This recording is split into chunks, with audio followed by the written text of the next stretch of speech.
The night on Outpost Vega 9 was always quiet. The stars outside the dome shone like frozen fireflies, scattered across the black sea of space. Inside the metal repair bay, only one light flickered, the pale yellow glow above Eli Grant's workbench. Eli was a mechanic, one of the few humans still working this far out in the rim systems. Most had left years ago, when the station stopped getting regular supply runs. But Eli stayed. He liked machines more than people. Machines made sense. You fixed what was broken, replaced what couldn't be saved, and moved on. That night, Eli was working on a damaged shuttle engine. A small Class 3 thruster that had seen too many re-entry burns. The air smelled of fuel and heated metal. His hands were black with grease. He leaned close to the plasma cutter, squinting through his goggles. "Come on, old girl," he murmured to the machine. "Let's get you running again." The cutter sparked, hissed, and fell silent. Eli sighed. The power relay was dying again. Everything here was dying, the machines, the power grid, the air filters. Even the stars outside seemed dimmer lately. He walked over to the fuse box and tapped the side with a wrench. The lights flickered, then steadied. That's when he heard it. A knock. It was faint but sharp, 3 quick taps on metal. He froze. The sound came again, echoing from the outer hatch of his repair bay. No one ever came here at night. The shipyard was on the edge of the outpost, surrounded by cold dust plains and old landing pads. The nearest human quarters were half a kilometer away. Eli frowned. Maybe it was the wind. Maybe the hatch panel had come loose again. But the knock came again. 3 times. Then silence. He slowly set down the wrench. His heart began to beat faster. The security cams were old, and half of them didn't work. If someone was out there, he couldn't see them. He walked to the door control panel. The lights on it were dim, but still green. He pressed the intercom button. "Who's there?" he said. For a few seconds, only static answered. Then, through the faint noise, came a voice. "Please, open." Eli froze. It was a child's voice. A little girl's voice. Soft, frightened, and trembling. But there was something strange about it, too. Faint echo. Almost like 2 tones speaking at once, one human, one not. He stared at the door. No one should be outside. The outpost was sealed off from the wasteland, no oxygen, no heat. If anyone was out there without a suit, they'd be dead in seconds. He hit the button again. "Kid, are you?" "Please," the voice said again, louder this time. "He's coming." Eli's chest tightened. He looked at the sensor readout beside the hatch. Pressure reading, normal. Oxygen level, normal. That shouldn't be possible. The outer hatch was supposed to be exposed to vacuum. Someone had overridden the system. "Who's coming?" he asked, trying to keep his voice calm. No answer this time. Only silence. Eli hesitated. Every survival instinct told him to stay back. Could be a trap. Raiders sometimes used fake distress calls. Open the door and you'd get a blaster to the chest. But then he heard something else. A whimper. A small, scared sound, like a child crying. His hand moved on its own. He reached for the manual override lever. "Damn it," he muttered. "If this gets me killed, I'm haunting whoever's out there." He pulled the lever down. The air hissed as the inner lock released. The heavy metal hatch slid open with a deep, grinding noise. Cold air rushed in. Eli squinted through the faint mist at the doorway and froze. 2 small figures stood there, wrapped in torn silver blankets. They were shivering. Their faces were hidden in the shadows, but their eyes glowed faintly in the dark, soft amber light, like candle flames. Eli's breath caught in his throat. Children. 2 little girls. But not human. He stepped closer slowly. The taller one was maybe 10 years old, the smaller one no older than 6. Their skin shimmered faintly under the light. Not skin, scales. Smooth, pale gold scales that caught the light like tiny mirrors. They had small horns on their heads, curved gently backward. Their eyes were slitted, like a cat's, glowing brighter as they looked up at him. Eli whispered, "By the stars." The older girl spoke first. Her voice was still shaking. "Please, we need to hide." Eli blinked. Hide? From what? She looked back over her shoulder, fear filling her golden eyes. He's coming. The hunter. A chill ran through Eli's spine. Hunter? What kind of hunter? She didn't answer. She just grabbed her sister's hand tighter. The smaller one was crying quietly, her tail wrapped around her legs. She looked exhausted, her silver cloak torn and burned at the edges. Eli crouched down, keeping his voice gentle. Hey, it's okay. You're safe here. No one's going to hurt you. The older girl shook her head hard. No. If he finds us, he'll kill you too. Eli's gut twisted. Whoever he was, the girls believed it. Their fear was real. He looked past them into the night. The landing yard was empty. Just the faint hum of the air shields and the flicker of red hazard lights. No movement. No ships. But then a sound in the distance. A low, rolling hum. Like an engine. A hunter's drone. Maybe? Eli's instincts kicked in. He reached up and slammed the hatch shut. The lock sealed tight. He turned back to the girls. Okay, he said. You two stay here. Don't move. He ran to the control panel and powered up the security scanners. Static filled the screen. The outer cams were fried, as usual. Only one camera still worked, the one facing the far end of the landing pad. Through the static, he saw a faint red light moving across the dark. It was coming closer. His throat went dry. The light grew bigger, brighter, and now he could see its shape. A small hovercraft. Black hull. No transponder signal. Military grade. Who the hell? He whispered. The ship stopped right outside his workshop. The scanners went dead. Then came another sound, heavy metallic footsteps echoing on the pad. Eli turned off the lights and crouched behind a crate. The two girls huddled behind the workbench, holding each other tight. He could hear them breathing fast.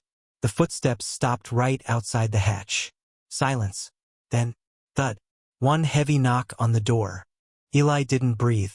The sound of his own heartbeat filled his ears. The older girl was whispering something under her breath. Words in a language he didn't understand. Another knock. Louder. Then a voice. Deep, cold, metallic. Return the assets. Eli's blood froze. Assets? What the hell did that mean? The voice came again, this time sharper. You are harboring experimental property. Surrender them now, human. Eli looked at the two girls. They were trembling, eyes wide with terror. The older one shook her head silently, tears running down her cheeks. Eli's mind raced. Whoever that was, they weren't law enforcement. No uniform, no ID. Just a machine voice and a black ship. He stood up, moving quietly to the power console. His workshop had an old defense shield, weak, but enough to block scanners for a few minutes. He hit the switch. The floor vibrated as the shield powered up. Outside, the voice roared through the comms. Defensive measures detected. Resistance will result in termination. Eli gritted his teeth. Not tonight, friend. He grabbed the plasma cutter from the bench, the same one he'd been using earlier, and turned it on. The blue flame hissed. His hands shook, but his voice didn't. He called out through the hatch. You've got the wrong place. No one's here but me. Silence. Then a low, mechanical laugh. Then you will not mind if we check. A metal thud hit the hatch. Then another. The door began to dent inward. The girls screamed. Eli rushed to them. Get behind the storage unit. Now. The older one pulled her sister close and ducked behind the crates. The pounding grew louder. The hatch was buckling. Eli's mind raced. There had to be another way, a way to get them out. Then he remembered the old cargo tunnel beneath the floor. It connected to the junkyard behind the workshop. He ran to the console and opened the maintenance hatch in the floor. The air below was cold and dark. Down here, he shouted to the girls. Go. The older one hesitated. What about you? I'll follow. Go. They climbed down the ladder just as the hatch door burst inward with a shower of sparks. A tall figure stepped through, armored, faceless, carrying a glowing shock rifle. Its armor was black with red markings, and steam hissed from its vents. Eli turned the plasma cutter toward it. Not one more step. The figure tilted its head. You cannot protect them. Eli fired. The blue flames slashed across the room, hitting the intruder's shoulder. Metal hissed and burned. The thing staggered but didn't fall. Eli dropped the cutter and ran toward the floor hatch. He jumped down, sealing it behind him. Darkness surrounded them. The two girls were waiting below, eyes glowing faintly. Eli's heart was pounding. Dust fell from above as the hunter struck the floor hatch again and again. "Move," Eli said, his voice low and urgent. "We've got to move." The tunnel stretched ahead, narrow and cold, leading into darkness. Behind them, the metal above began to bend. Eli looked at the two dragon children, small, terrified, and somehow impossibly alive, and he knew one thing for sure. This was no routine repair. The tunnel smelled of metal and old dust. Eli's boots echoed softly as he led the two dragon children through the narrow passage under his workshop. The light from his wrist torch flickered, throwing long shadows across the curved metal walls. Every few seconds, a dull thud shook the floor above. The hunter was still trying to break through. "Keep moving," Eli whispered. "It can't fit down here." The older girl held her sister's hand tightly, guiding her through the darkness. The younger one kept looking back, eyes glowing faintly gold, her tail dragging behind her. "Is he coming?" she whispered. Eli glanced over his shoulder. "Not yet, but he's not giving up." He knew these tunnels well. They were part of an old cargo system built when Vega 9 still mattered, before the mining corporations abandoned it. The tunnels stretched for miles, connecting the shipyard to the outpost scrapyards and hangars. Most were collapsed or forgotten, but Eli had used this one before to dump old engine parts. Now it was their only escape. After a few minutes, the pounding above stopped. Only silence remained, except for their breathing. The older girl finally spoke. "You shouldn't have helped us." Eli looked back. "Yeah, I'm starting to figure that out. But I'm not the kind of man who leaves kids to die on his doorstep." "We're not kids," she said softly. He gave a dry chuckle. "Could have fooled me." They kept walking until they reached a small service room. Eli closed the metal door behind them and locked it with a manual latch. The room was cramped. Just a few crates, an old console, and a power lamp that still worked. The warm orange glow filled the space, showing their faces clearly for the first time. Eli stared at them. Their scales shimmered like light reflecting on water. The older one's eyes were a deep amber, sharp and alert. The younger girl's eyes were softer, bright silver with faint tears on her cheeks. "What are your names?" he asked quietly. The older one hesitated, then said, "My name is Lyra. This is Sarah." "Lyra and Sarah," Eli repeated. "I'm Eli. Guess we're all stuck together now." Sarah tilted her head. "You're human." "Last time I checked," Eli said with a tired smile. "What about you? You're not like any species I've ever seen." "Dragonkin, maybe?" Lyra's gaze dropped to the floor. "We don't know what we are. We were made." Eli frowned. "Made? Like, born in a lab?" She nodded slowly. "There were others. But he, the hunter, took them away." Sarah hugged her sister's arm tightly, trembling. "He said we're not real people." Eli felt a heavy knot form in his chest. He knelt down beside them. "You are real. I can see that." Lyra looked up, confused. "Why did you help us? You don't even know us." Eli thought about it. He wasn't sure himself. Maybe it was the way they'd looked at him. Scared, desperate, alone. It reminded him of someone he used to know. "My daughter," he said quietly. "She was about your age, before the colony wars." Lyra didn't say anything, but her expression softened. Above them, another faint sound echoed, a deep hum that vibrated through the walls. The hunter's ship was moving again. Eli turned off the power lamp. "We can't stay here. It's scanning for heat signatures. We have to move before it locks on." They slipped out through another passage that led deeper underground. The air grew colder, the metal damp with condensation. In the distance, strange echoes bounced through the tunnels. Dripping water, shifting debris, and once, a faint metallic screech. Sarah clung to Eli's arm. "It's dark," she whispered. Eli handed her his spare light stick. Here, keep close.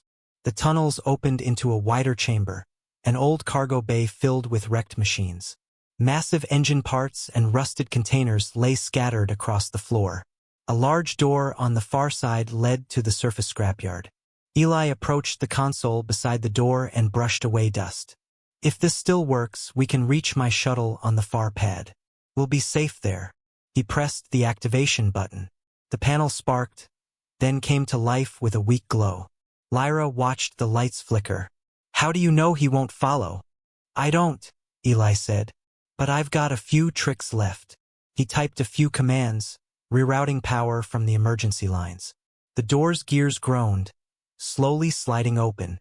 Then, from the tunnel behind them, came a faint metallic clang. Eli froze. So did Lyra. Sarah's eyes widened. He found us. Run, Eli said. They sprinted toward the open door, boots clanging on the metal floor. A bright red light filled the tunnel behind them, and the hunter's voice echoed again. Cold, calm, and terrifying. Return the prototypes. Further resistance will result in destruction. Eli grabbed Sarah and pushed her through the doorway. Lyra turned to help, but a blast of energy hit the wall beside her. The explosion threw her forward, sparks raining down. Eli hit the control to close the door, but the system jammed halfway. The hunter stepped through the smoke, rifle raised, its armor glowing from the heat. Eli pulled out a small pulse grenade from his belt, old military stock he'd kept for emergencies. Let's see how you like this, he muttered. He threw it. The grenade bounced once and exploded with a flash of white light.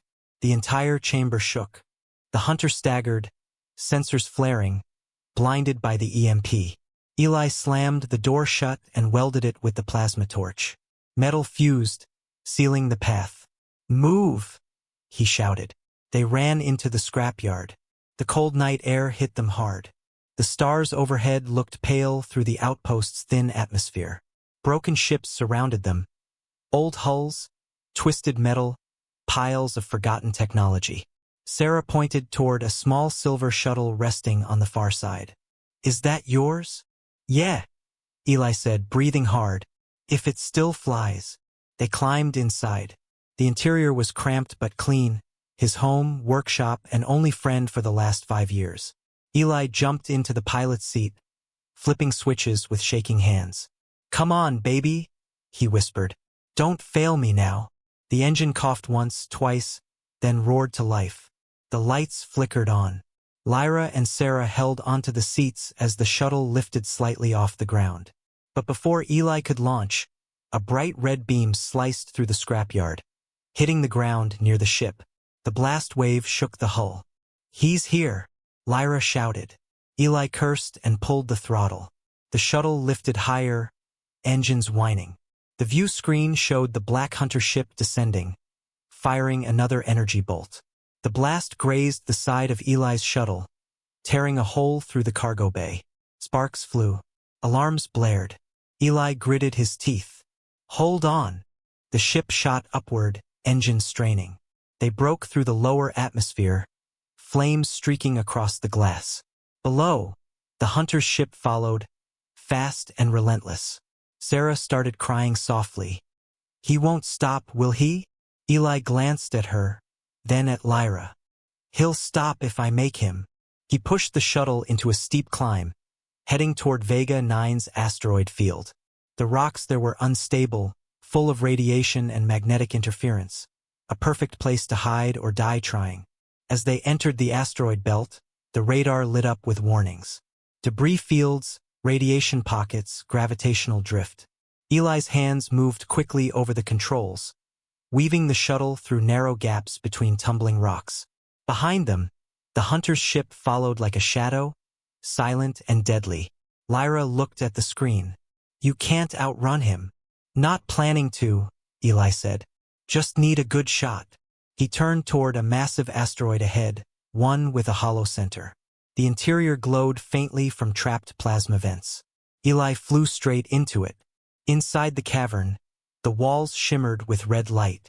The hunter's ship entered right after them. Eli hit a switch on the console. Brace!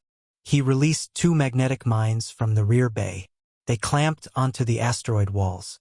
As the hunter's ship passed between them, Eli triggered the detonator. The explosion lit up the entire cavern. The shockwave threw their shuttle forward, slamming it into a wall. Sparks filled the cabin. Lyra and Sarah screamed. When the light faded, the radar showed nothing but debris. Eli slumped back in his seat, breathing hard. That should do it. Lyra looked at him, eyes wide. Is it over? For now, he said. But that thing won't stop forever. Whatever you are, someone really wants you back. Sarah whispered. We just wanted to be free. Eli turned to look at her, the small dragon child with silver eyes and trembling hands. Well, he said softly, you're free now, and as long as I'm alive, you'll stay that way. Outside, the asteroid slowly turned, blocking the stars. The wreckage of the hunter's ship drifted silently in the distance. But deep within the static of the comms system, a voice crackled faintly. Unit damaged. Tracking beacon active. Recovery team en route. Eli didn't hear it. He only looked at the 2 girls, unaware that the real danger was still coming, and much closer than he thought. The small shuttle floated in the shadow of the asteroid, silent except for the hum of cooling engines. Inside, the lights flickered weakly. Eli Grant sat in the pilot's seat, staring at the radar screen that now showed nothing but drifting rocks and dust. His hands were still trembling from the chase. Sweat clung to his forehead. He could feel every beat of his heart echoing inside the cramped cabin. The 2 dragon girls sat behind him, wrapped in emergency blankets. Lyra was awake, alert, watching him closely. Sarah had finally stopped crying and was asleep, her head resting against her sister's shoulder. Eli exhaled slowly. We made it, for now. Lyra tilted her head. He's gone. For the moment, Eli said, checking the sensors again. No signals, no heat traces. But I don't trust it. That hunter ship looked military. It'll have backup. Lyra didn't respond. Her gaze drifted toward the sleeping Sarah. She brushed a strand of silver hair from her sister's face and whispered something in her own language. Soft, melodic, full of sorrow. Eli turned away, pretending not to hear. He knew that tone. It was the sound of someone who had lost too much already. He opened a storage panel and pulled out a small medkit. You 2 got any injuries? Lyra lifted her sleeve. A faint burn mark ran across her forearm, probably from the earlier explosion. Eli cleaned it and applied a cooling patch. She winced but didn't pull away. You're good at this, she said quietly. Used to patch up soldiers during the war, Eli said. Then I started fixing ships instead. Machines complain less. Lyra gave a faint smile, just for a moment. Then her eyes turned serious again. You shouldn't help us. They'll come for you too. Yeah, Eli said, closing the medkit. Seems to be a pattern lately. He stood and walked to the back of the shuttle, checking the damage. One of the side panels was half melted, and several circuits were fried. The ship could fly, but only barely. We'll need to land somewhere safe to make repairs, he muttered. Lyra's voice came from behind him. There's a place, a hidden moon near Vega's rings. They used to bring us there for testing. Eli turned sharply. Testing? You mean experiments? Lyra nodded. We were made to be weapons. Stronger, faster. But we escaped. Her voice trembled slightly as she continued. He was supposed to protect us. The man who made us. But then he changed. He said emotions were errors. He said we needed to be perfect. Eli's jaw tightened. So you ran? Yes, we just wanted to be free. Sarah stirred in her sleep, murmuring something unintelligible. Lyra covered her with the blanket and looked at Eli again. You don't believe me, do you? I've seen stranger things, Eli said. I believe you. Before Lyra could reply, the radar beeped. Eli's head snapped around. A faint dot appeared on the edge of the screen. A small, fast-moving signal, approaching through the asteroid field. Damn it, he whispered. They're tracking us. Lyra's eyes widened. How? Eli checked the diagnostics. You said you were made, right? Maybe they put a tracer inside you. A biochip or something. She looked horrified. Inside us. Maybe. Don't panic. We'll find it. He turned off the main engines to reduce their heat signature. The shuttle drifted silently among the rocks. He scanned for transmission signals and found one. A steady pulse coming from somewhere inside the cabin. Stay still, Eli said. I need to scan you. He pulled out a small handheld detector and passed it slowly over Lyra's arm, shoulder, then chest. Nothing. He moved it toward Sarah. The scanner beeped, sharp and fast. Eli's heart sank. It's in her. Lyra's voice cracked. Can you remove it? I can try, Eli said. But I need proper tools, surgical ones. If I mess up, it could hurt her. Sarah woke up at the sound of her name. What's wrong? Lyra tried to smile. Nothing, little star. Just rest.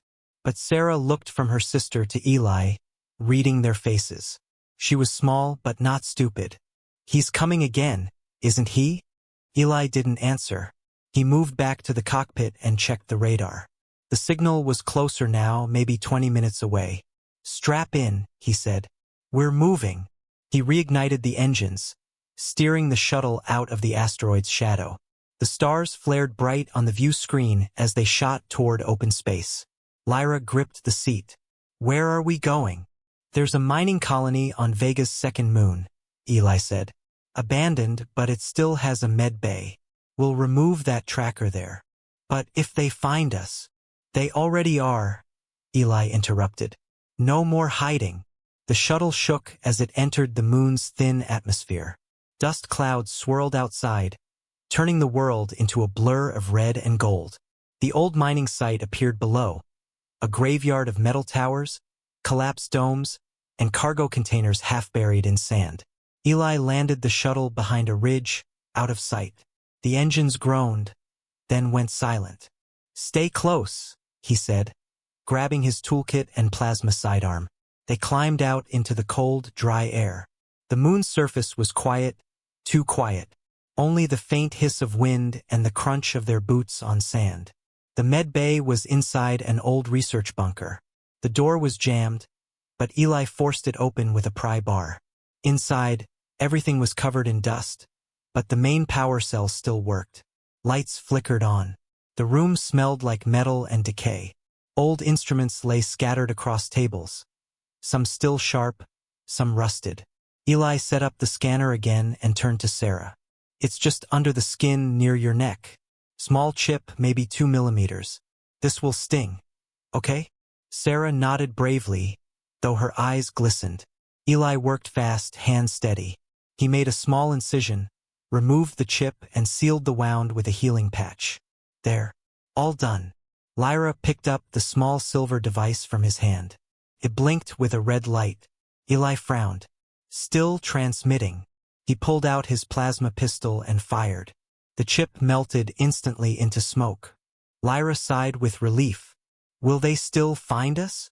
Eli opened his mouth to answer, but the ground shook before he could speak. A deep rumble rolled through the bunker. Dust rained from the ceiling. Outside, a loud sonic boom echoed across the barren plain. Eli ran to the doorway and looked out. A massive black ship was descending through the dust storm.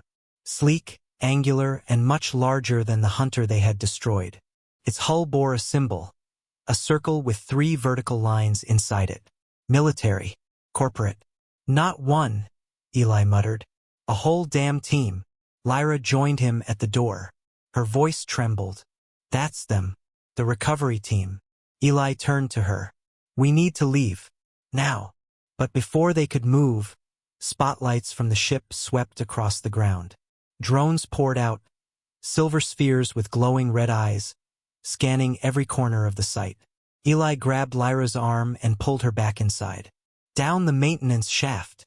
They hurried into a side corridor, ducking under falling debris. The sound of engines filled the air as the drones closed in. Sarah stumbled. Eli scooped her up without slowing. Hold on, kid.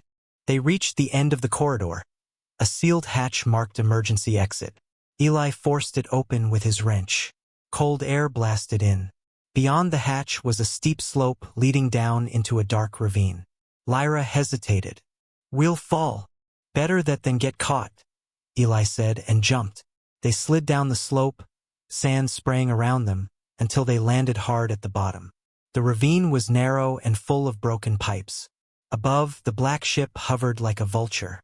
Lyra looked up. "Why are they chasing us so much? What do they want?"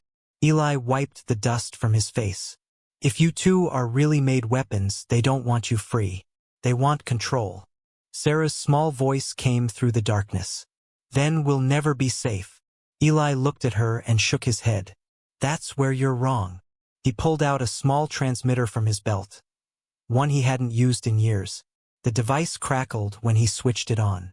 "What is that?" Lyra asked. "Old friends," Eli said. "Used to serve with me during the war. They owe me a few favors." The transmitter beeped, searching for a signal. Static. Then a voice. "Eli Grant. Is that really you?" Eli smiled faintly. "Yeah, it's me, Ridge. I need a pickup.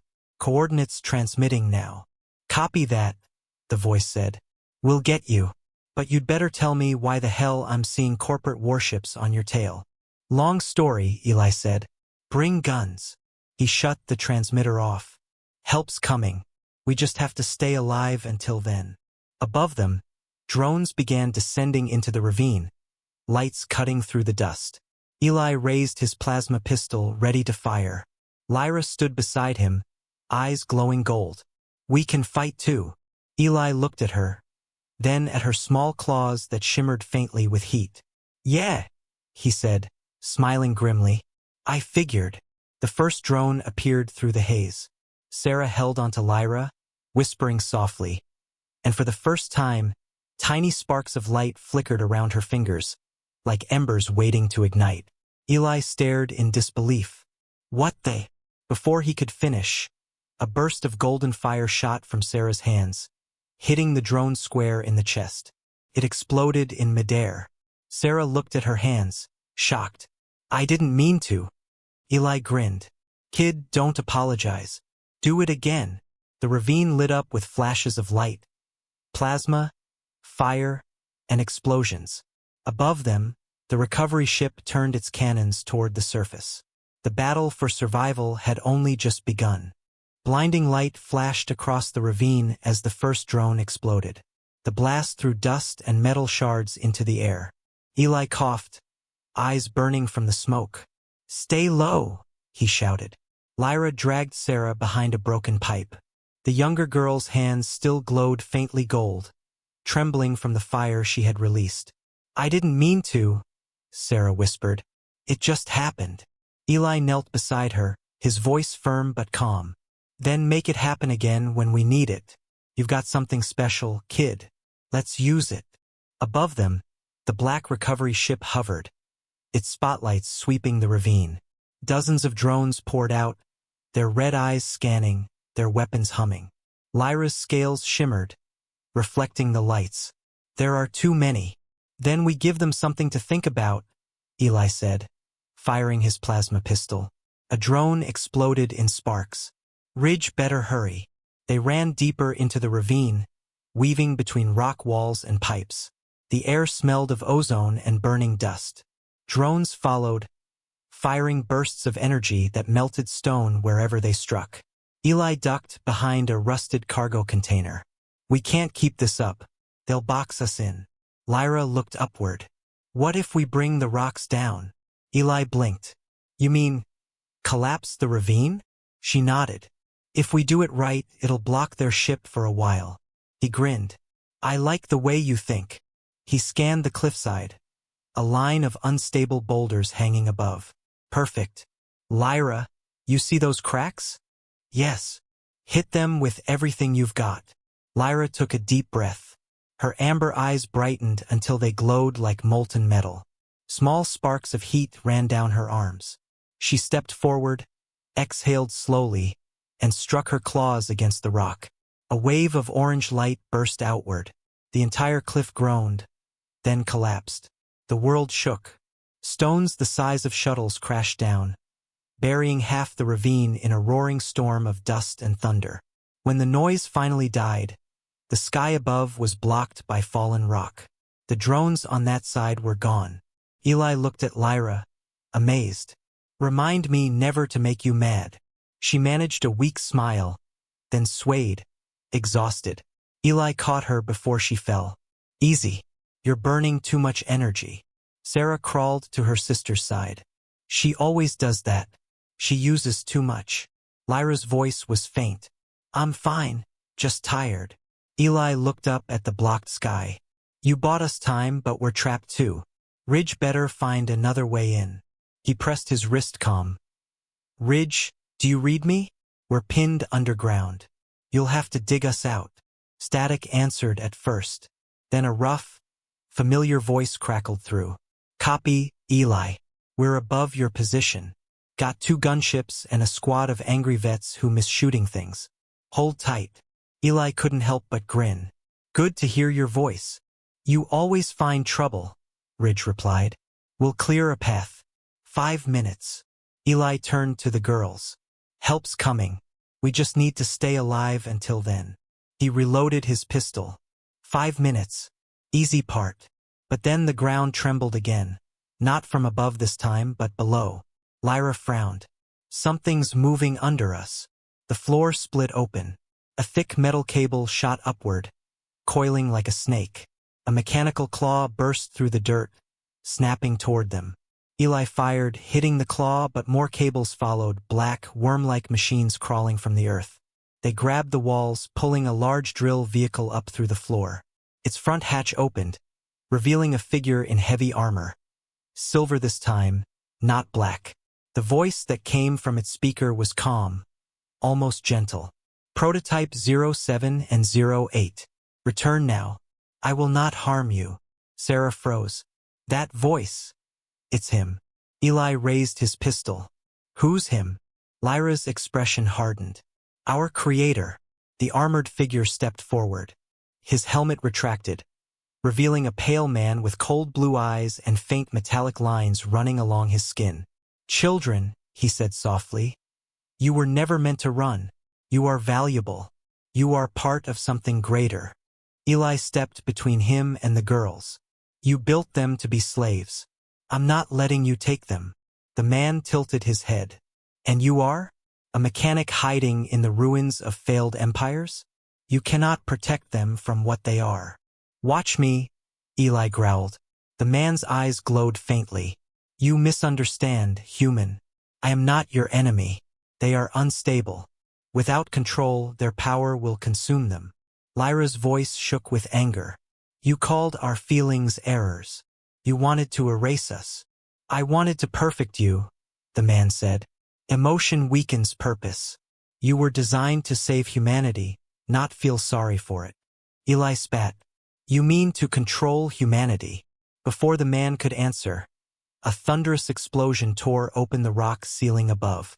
Sunlight and fire rained down as Ridge's gunship descended, weapons blazing. "Delivery service," Ridge shouted over the comms. "Time to go, Eli." The silver-armored man raised a hand. Energy crackled between his fingers. "You cannot escape." Eli grabbed Lyra's arm. "Move." They ran as plasma bolts rained from the sky. The creator extended his arm, firing a beam of white energy that sliced through the air, hitting the wall beside them. The blast threw them off their feet. Lyra covered Sarah with her body, shielding her from debris. Eli rolled, grabbed his weapon, and fired back. The shot hit the man's chest, staggering him but not stopping him. Then Ridge's voice boomed again. "Get clear! I'm dropping a shock bomb." Eli grabbed the girls and dove behind a rock. A blinding flash followed. The ground shook like thunder. When the light faded, the drill vehicle was overturned, and the silver-armored man was gone, buried beneath tons of rock. Eli coughed, ears ringing. Ridge's ship hovered above the collapsed ravine, ramp open. "Time to go," Ridge yelled. Eli lifted Sarah first, then Lyra. Ridge's crew pulled them aboard. The ramp closed with a heavy clang. Inside the gunship, the air smelled of oil and smoke. Ridge, a broad-shouldered man with cybernetic arms, slapped Eli's back. Still breathing, huh? You really know how to ruin a quiet retirement. Good to see you too, Eli said, half smiling. Ridge looked at the girls curiously. So these are the dragon kids causing all the trouble? Eli nodded. Yeah, and they're worth every bullet. Lyra sat beside her sister, eyes still glowing faintly. Thank you, both of you. Ridge chuckled. Cute kids. Let's keep them alive. The ship climbed higher, leaving the burning moon behind. But the relief didn't last. On the radar, multiple new signals appeared, big ones. Ridge's smile faded. Eli, you didn't tell me there'd be a fleet. Out the window, 5 black ships emerged from hyperspace. Sleek, silent, and perfectly aligned.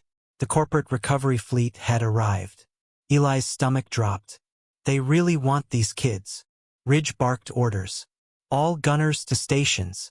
Hold formation. Lyra stood, unsteady but determined. We can help. Ridge frowned. No offense, sweetheart, but this is warship stuff. She looked at him with fire in her eyes. You've never seen what we can do. Eli put a hand on her shoulder. Careful, Lyra. You nearly burned out last time. I'll control it, she said firmly. For Sarah. For you. The fleet opened fire. Blue plasma bolts streaked through space, shaking Ridge's gunship. Shields flared. Consoles sparked. Ridge gritted his teeth. We can't outrun them. Eli turned to Lyra. If you're going to do something, do it now. Lyra closed her eyes. The lights in the cabin dimmed as a golden glow built around her. Her scales shimmered, brighter and brighter, until her whole body radiated like a star. Sarah grabbed her sister's hand. Together, a surge of golden energy filled the ship. The hull groaned, instruments went haywire, and every crew member felt the air vibrate with power. Outside, the fleet's targeting systems failed at once. Their engines flickered. Waves of pure light spread across the vacuum like ripples in water, frying sensors and shutting down weapon systems. Ridge stared at the screen in disbelief. What the hell did they just do? Eli smiled faintly. They rewrote the rules. The enemy ships began to fall back, powerless, drifting in silence. The golden light faded slowly from the girls' bodies. Lyra collapsed against Eli's shoulder, exhausted but alive. It's over, she whispered. Eli looked at the dark, quiet stars. Not yet, he said softly. He's still out there. Ridge raised an eyebrow. You mean that silver-armored freak? Eli nodded. He won't stop. He thinks he owns them. Ridge leaned back in his chair. Then we hit him first.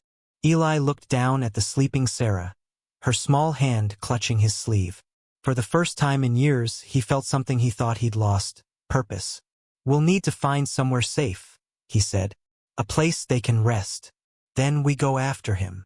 Lyra's faint voice came from behind. And if he finds us first? Eli glanced out the window at the stars. His jaw tightened. Then he'll learn what happens when you mess with a mechanic's family. The gunship disappeared into hyperspace, leaving behind the ruins of Vega's moon. And deep beneath that rubble, a single red light flickered on. The silver-armored man opened his eyes. Prototype 0708. You cannot escape what you were made to be, he murmured, as the glow in his chest reignited. The stars stretched across space like silver dust as Ridge's gunship glided through the quiet lanes of hyperspace. Inside, the hum of the engines was the only sound. Steady, peaceful, almost comforting after the chaos of battle. Eli sat near the medbay, his arm wrapped in a bandage, staring at the sleeping dragon girls. Sarah's breathing was slow, her small chest rising and falling softly. Lyra slept beside her, curled protectively, her scales dim like cooling embers. For the first time in years, Eli didn't feel alone. He didn't want to admit it out loud, but something about these two girls had filled the empty space inside him that even stars couldn't. Ridge walked in, holding 2 steaming cups. Still awake, huh? I figured you'd be passed out by now. Eli smiled faintly. Couldn't sleep. Feels wrong when it's quiet. Ridge handed him a cup. Coffee substitute. Tastes like oil and regret. Eli chuckled. Just like old times. They sat in silence for a moment, listening to the hum of the ship. Then Ridge asked, "So what's the plan, Eli? You said you wanted a safe place. You got one in mind?" Eli nodded slowly. "There's an old colony on the edge of the Perseus Rim. Abandoned for years. Lots of tunnels, water, clean air. No one goes there anymore." Ridge raised a brow. "You mean Haven 17? That place is half buried in dust." "Exactly," Eli said. "That's why it's perfect. We hide there until I figure out how to stop him." Ridge sighed. "You really think he's still alive?" Eli stared into his cup. "He's too smart to die that easily. And he wants them too much." Ridge leaned back. "Then we better make sure we're ready when he comes knocking." Hours later, the gunship dropped out of hyperspace. Before them stretched a lonely blue-gray planet surrounded by faint rings. The surface shimmered with old metallic ruins and frozen lakes. Ridge whistled. "Welcome to paradise." Eli grinned. "Let's just hope no one else knows about it." They landed near the remains of a collapsed dome. Once a research hub, now silent and empty. The air outside was thin but breathable. Eli stepped out first, the cold wind brushing against his face. The ground was soft with dust and bits of glass. Sarah followed, eyes wide with wonder. "It's beautiful," she whispered. Lyra nodded. "Quiet too. I like it." Eli smiled. "Good. Let's make it home." They spent the next few days repairing power lines, patching old walls, and setting up basic systems. Ridge helped where he could, installing sensors around the area to detect any approaching ships. At night, they gathered around a small heater and shared stories. Lyra listened as Ridge told tales about the old human wars, her eyes wide with curiosity. "Did you really fight on Mars?" she asked. Ridge laughed. "Fight? Nah. I mostly ran from people who could fight better." Sarah giggled. "You sound like Eli." Eli looked up from fixing a panel. "Hey, I only run when explosions are involved." Everyone laughed. And for a moment, the ruins didn't feel lonely anymore. But as days passed, Eli started noticing things. Lyra would sometimes stare at the horizon, her eyes glowing faintly. Sarah would wake at night, whispering names he didn't know. When he asked, they would both say, "It's just dreams." But Eli knew better. Something was changing in them. One night, he found Lyra outside the dome, standing under the pale rings of the planet. "Couldn't sleep?" he asked. She turned, her golden eyes glowing softly. "I heard him." Eli froze. "You mean your creator?" Lyra nodded slowly. "Not his voice exactly, more like a memory of it. He's calling us." Her hand trembled slightly. "It's like he's inside my head, trying to find where we are." Eli stepped closer. "Can you block him?" "I'm trying, but it's getting harder." Eli's stomach tightened. "Then we need to move again." Lyra shook her head. "No, running won't help. He'll follow the signal. We need to end it." Eli looked at her, really looked at her, and for a moment he didn't see a child anymore. He saw a weapon built by genius and cruelty, wrapped in the heart of a little girl who wanted to be free. He placed a hand on her shoulder. "We'll find a way, Lyra, but not tonight. Get some rest." She nodded, but her eyes stayed on the stars. The next morning, Ridge called Eli to the control room. "Got a problem," he said grimly. On the screen, a faint blip moved slowly across the system map. "Ship," Ridge said. "No ID code. Looks like it's sweeping the area with a wide scan." Eli's heart sank. "He found us." Ridge clenched his fists. "Then it's fight or flight, buddy." Eli looked out the viewport. "We fight, but not like last time." He turned to Lyra and Sarah, who had just entered. "We're going to shut him down for good. But I need your help." Sarah looked scared. "He's too strong." Eli smiled softly. "So were you, until you decided to be free." Lyra nodded slowly. "What do we do?" Eli pointed at the old station's power core. "This place has something he wants, the old fusion network. If we overload it while he's linked to your signals, we can fry his control system." Ridge grinned. "You're talking about turning the planet into a big EMP bomb?" Exactly, Eli said. But we'll need to lure him close. Lyra's expression hardened. Then I'll call him. Lyra. Eli started, but she raised a hand. He'll come for me anyway. At least this way we choose where it happens. Eli stared at her for a long moment, then nodded. All right, but I'm not losing you. Either of you. They spent the next hours preparing, rerouting power conduits, setting charges, and connecting the fusion lines to Lyra's bioenergy field. Eli double-checked every wire himself. His hands steady but his chest tight with worry. Sarah watched him quietly. Eli, if it doesn't work, will we die? He looked at her gently. No, kid. Not if I can help it. She smiled, trusting him completely. By evening, the signal appeared stronger on the scanners. The Creator's ship had entered the atmosphere. Sleek, silver, and silent. He's here, Ridge said. Outside, the ground trembled as the massive ship hovered above the ruins. A single beam of white light pierced the clouds, shining directly on their dome.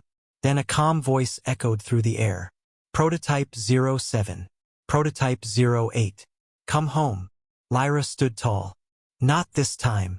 She walked out into the open, glowing faintly gold. Eli wanted to stop her, but he saw the resolve in her eyes. She needed to do this. Sarah clung to Eli's hand. She'll be okay, right? Eli squeezed her hand. We'll make sure of it. The beam from the ship widened, touching the ground. Energy rippled through the dust, creating a circular pattern of light. The Creator's hologram appeared before them, calm, smiling. You cannot change what you were made for, he said softly. Lyra lifted her chin. Then watch me. Her eyes flared gold as she connected to the fusion grid. The ground around her started to glow. Power surged through the cables and into the reactor. The Creator's expression changed. What are you doing? Lyra's voice was steady. Ending it. The lights across the planet flickered. The air vibrated with energy. Ridge shouted through the comms. She's overloading it. You've got 30 seconds. Eli ran forward, grabbing Lyra's shoulders. Lyra, you have to stop. You'll burn yourself out. She smiled weakly. You taught me to fix broken things, Eli. Now I'm fixing us. The Creator's ship began to descend rapidly, trying to stop her. Beams of white light shot down, tearing the ground apart. Eli shielded her with his body as the world turned blinding white. Then silence. When Eli opened his eyes, the sky was dark again. The ruins glowed faintly with residual light. The ship above was gone, or rather, pieces of it burned as they fell through the clouds. Ridge's voice crackled through the comms. You did it. The system's dead. He's gone. Eli looked down at Lyra. She lay in his arms, barely breathing, her scales dull. Sarah knelt beside her, tears in her eyes. Lyra, wake up. Eli pressed his forehead against hers. Come on, kid. You did it. Don't you quit on me now. A faint pulse of light flickered under her skin. Once, twice. Then she gasped, her eyes fluttering open. Sarah sobbed with relief, hugging her tightly. Eli exhaled shakily, smiling through dust and tears. Told you we'd make it. Lyra looked at the sky, where fragments of the enemy ship burned like falling stars. Are we free now? She asked quietly. Eli looked up too. Yeah, he said softly. You're free. Ridge's ship descended in the distance, engines humming. He opened the comm again. You owe me a new radar dish, Eli. Eli laughed. Add it to my tab. Lyra leaned her head on Eli's shoulder. So what now? He smiled. Now we rebuild. Maybe even fix a few things that still work. Sarah looked up at him, eyes bright. Like a family? Eli paused, then nodded. Yeah, like a family. The wind swept softly across the ruins as dawn broke on Haven 17. For the first time in forever, the galaxy felt quiet but alive. Days passed since the explosion that ended it all. The sky over Haven 17 was clearer now. No more dark ships, no more drones. Just soft morning light reflecting off broken metal and frozen lakes. Eli walked through the ruins, his boots crunching on glass and dust. The wind was calm, For the first time in years, he could hear only peace. Behind him, the old dome had become something new, their home. A few lights flickered gently across its roof, powered by a small generator Ridge rebuilt. Inside, laughter could sometimes be heard, the kind that made the silence less heavy. Sarah sat outside near the heater, drawing on a piece of metal with a burnt wire. Lyra was beside her, still pale but stronger each day. Her eyes no longer burned with golden fire. Now, they held something softer. Eli smiled as he walked up to them. "What are you two up to?" Sarah held up the metal plate proudly. "We made our names." On the surface, shaky letters glowed faintly. Lyra, Sarah, Eli, family. Eli's throat tightened. "That's perfect." Lyra smiled. Sarah wanted to make it official. Sarah giggled. "Now no one can take it away." Eli sat beside them, the sunlight warming his face. "You know what? I think I like this life. No alarms. No pirates. No explosions." Ridge's voice echoed from inside the dome. "Don't jinx it." Everyone laughed. As night fell, the stars came out, sharp and endless. The three of them sat together outside, wrapped in blankets Ridge had scavenged from old supply crates. Lyra looked up at the stars. "Do you think he's really gone?" Eli was quiet for a long time. Then he said, "I think his ship's gone. But men like him, they always leave pieces behind. Ideas, codes, machines." Sarah frowned. "You mean he could come back?" Eli smiled gently. "If he does, he'll find we're harder to break than before." Lyra turned to him. "You're not afraid, are you?" He chuckled softly. "Fear's fine. It just reminds me I've got something worth protecting." She smiled at that. "You sound like a father." Eli froze for a second, then looked at her with warm eyes. "Guess I am now." Lyra leaned against his shoulder. Sarah fell asleep beside them, her small hand resting on his coat. The stars glowed above, endless, silent witnesses to their new beginning. The next morning, Ridge was fixing one of the outer sensors when his scanner beeped. He frowned. "That's strange." Eli came over. "What is it?" "Signal from orbit," Ridge said, adjusting the screen.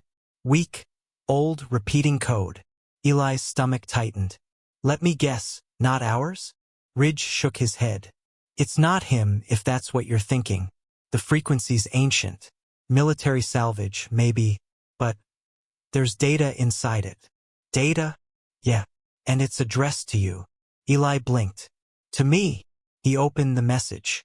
Static hissed, then a faint, broken voice spoke through the crackle. "To the one who shelters prototypes 07 and 08. I was part of the team that created them. My name was Dr. Elon Kai.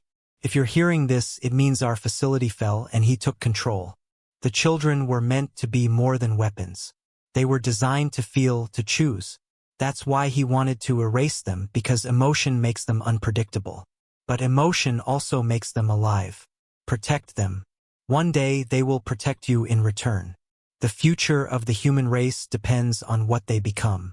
And remember, they were not the only ones we made." The message ended. Silence hung heavy between them. Ridge finally said, "Not the only ones, huh? That's bad news." Eli's eyes stayed on the screen. "It means there are more like them. Maybe still out there." Lyra and Sarah appeared behind him, having overheard. Sarah's voice was small. "More like us." Eli turned slowly. "Maybe. We don't know how many." Lyra's gaze hardened. "Then we have to find them." Eli frowned. "That's not our fight anymore." She stepped forward. "It is now. If he made others, they're trapped like we were. You found us, Eli. Maybe we can find them too." Eli rubbed his temples. He knew she was right, and that was the problem. He had promised himself peace. But peace never lasted long in a galaxy built by broken people. He looked at Ridge. "How long until we can fly again?" Ridge smirked. "Give me 2 days and a can of luck." Eli sighed, half smiling. "You never change." Lyra looked at him, hopeful. "So we're really doing this?" He nodded slowly. "Yeah, we are." 2 nights later, the ship was ready.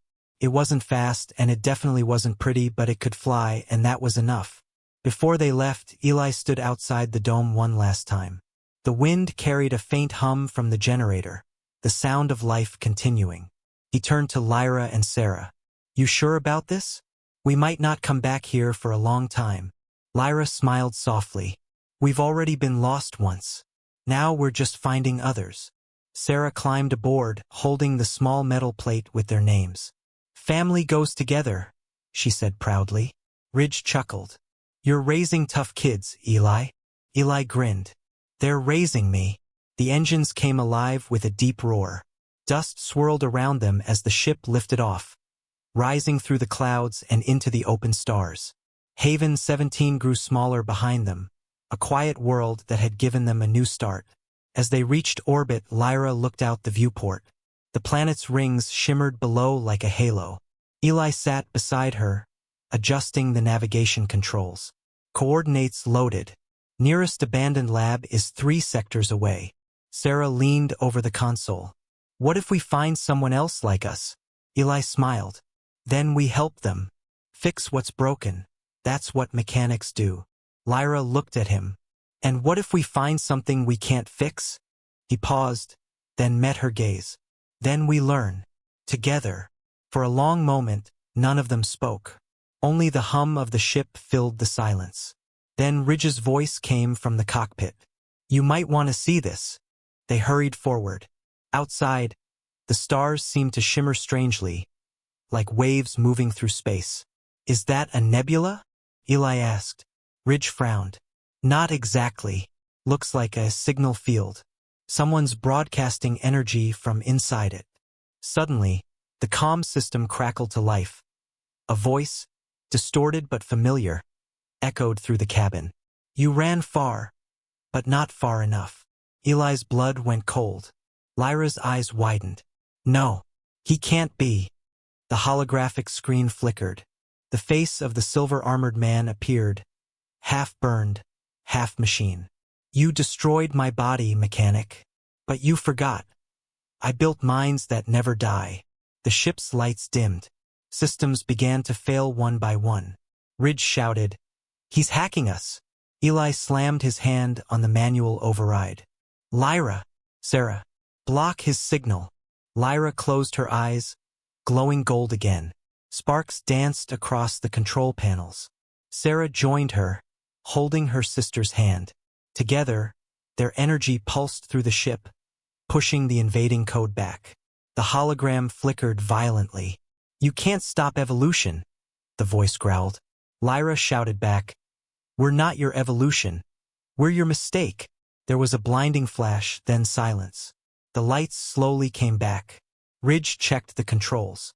Signals gone. Systems stable. Eli took a deep breath. "He's not dead. Not completely. But we just showed him something he can't copy." Lyra smiled faintly. "What's that?" Eli looked at her, at both of them. "A soul." Hours later, the ship cruised through open space again. The stars outside shimmered like fireflies against the void. Sarah had fallen asleep against Eli's arm. Lyra stared quietly out the window, her reflection glowing faintly. "You think he'll ever stop?" she asked softly. Eli smiled. "Maybe. Or maybe we just make sure we never do." She looked at him curiously.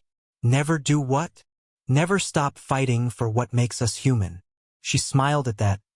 A soft, real smile. "Even for dragon girls?" Eli chuckled. "Especially for dragon girls." The camera of your story would slowly pull back. The small ship drifting across the stars, carrying a human mechanic and 2 dragon sisters toward whatever waited beyond the next light. And as their engines faded into the distance, a single line of text would appear on the screen. "Every broken thing deserves a chance to be fixed, even the galaxy itself."